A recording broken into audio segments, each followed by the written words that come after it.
Nous disons merci à tous les médias qui ont répondu favorablement à notre invitation. Ça montre combien de fois que vous êtes coude à coude avec nous. Vraiment, ça nous touche au cœur. Ici, derrière vous, je suis Maître Samuel Louis Soaron, coordonnateur de l'association Encadrement des femmes et enfants vulnérables. Je ne suis pas seul, je suis accompagné avec des dames dont l'une est chargée de finances de la dite organisation, l'autre c'est la caissière de la dite organisation. En fait, nous avons fait appel à vous pour vous présenter et toiletter ensemble le projet intitulé Projet d'échange public intercommunautaire pour le cessez des conflits intercommunautaires dans la ville et territoire d'Ouvira. En fait, depuis la nuit des temps, la ville d'Ouvira pérennise le tribalisme, la discrimination et orchestre de discours de haine entre les différentes communautés composant la dite ville, dont nous avons Banyamulenge, la communauté de Banyamulenge plutôt, la communauté de Bafuliru, la communauté de Babembe, voire la communauté de Bavir. En effet, les taux de conflits intercommunautaires via le tribalisme, la discrimination, mais aussi le discours de haine, ne cessent d'augmenter du jour au jour, jusqu'au point où la jeunesse de certaines communautés sème un principe selon lequel l'intégrité territoriale communautaire, qui veut tout simplement dire que les membres d'une telle communauté ne sont pas appelés à pétiner dans leur communauté, qui met ainsi fin au droit de la liberté de circulation initié par l'article 30 de la Constitution congolaise, voire l'article 12 du Pacte international des droits civils, voire politiques.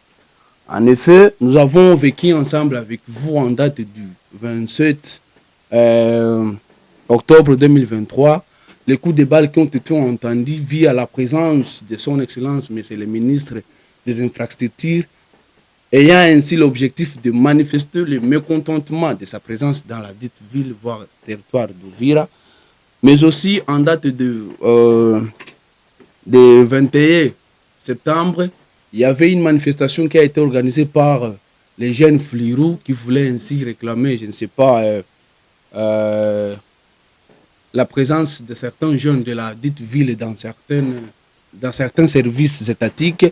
Mais nous avons vu que certaines communautés ont compris que cette manifestation avait un intérêt privé, mais aussi à caractère tribal. Nous constatons ensemble avec vous que vraiment la dite ville sème et pérennise les trois choses qui sont le tribalisme, la discrimination, voire aussi les discours de haine. Ces conflits intercommunautaires se transmettent de génération à des générations. Néanmoins, les nouvelles générations ne savent pas ni la source, ni la solution, ni quelle serait vraiment la solution à prendre pour mettre fin à ces conflits. Nous sommes soit des victimes, soit des auteurs de ces conflits, sans en comprendre en moins quelle serait la source de ces conflits. Nous comprendrons que certaines organisations internationales, locales, nationales organisent des séminaires pour mettre fin à ces conflits. Mais néanmoins, le résultat est inférieur à 29%. Cela étant, nous comprendrons que l'intérêt général n'est pas de tous, ni de la majorité.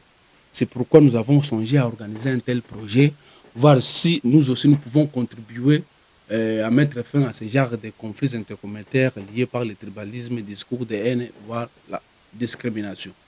Cela étant, notre objectif global est de garantir une cohabitation pacifique entre différentes communautés et surtout que nous sommes dans une période électorale, il y a certains prétendants candidats qui peuvent s'accaparer de ces discours-là pour battre leur campagne.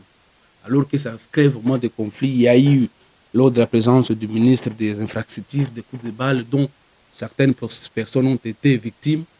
Il y a une maman, des jeunes qui étaient victimes. Alors, nous comprenons ensemble que vraiment ces conflits intercommunautaires engendrent des conséquences néfastes.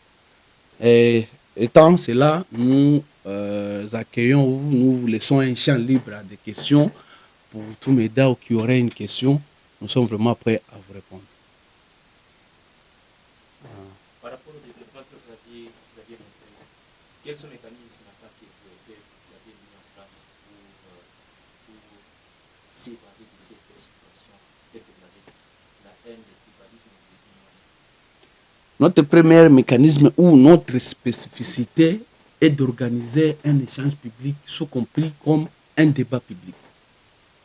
Nous allons faire appel à des communautés en conflit, parce qu'il y a des communautés qui sont en ville, les territoires de ville qui ne sont pas en conflit. Il y aurait au moins 4 communautés que nous avons évaluées comme des communautés en conflit. Banyamulenge, Bafuliru, Bavira, Var, Banyamulenge, Bafuliru, Bavira, et quoi ça? Je dirais Babembe. Si, et Babembe. Alors, nous allons appeler les représentations de ces différentes communautés. Ils seront là. Nous allons faire appel à des représentations des mouvements d'autodéfense. Ils seront là.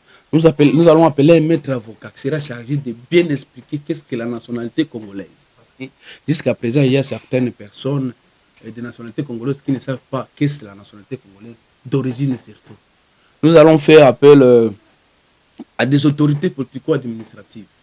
Et nous allons laisser un champ libre à la population de poser certaines questions à certaines communautés pour bel et bien comprendre la source et laisser le champ libre à certaines représentations de certaines communautés de bien expliciter quelle serait la solution à de tels conflits afin d'y mettre fin. Usikose kusubscribe channel yetu, like pia na share kwa ndugu zako pia. Gusa kikengele hicho, pia kikidole hicho kinachoinukia upande wa Kipenge TV.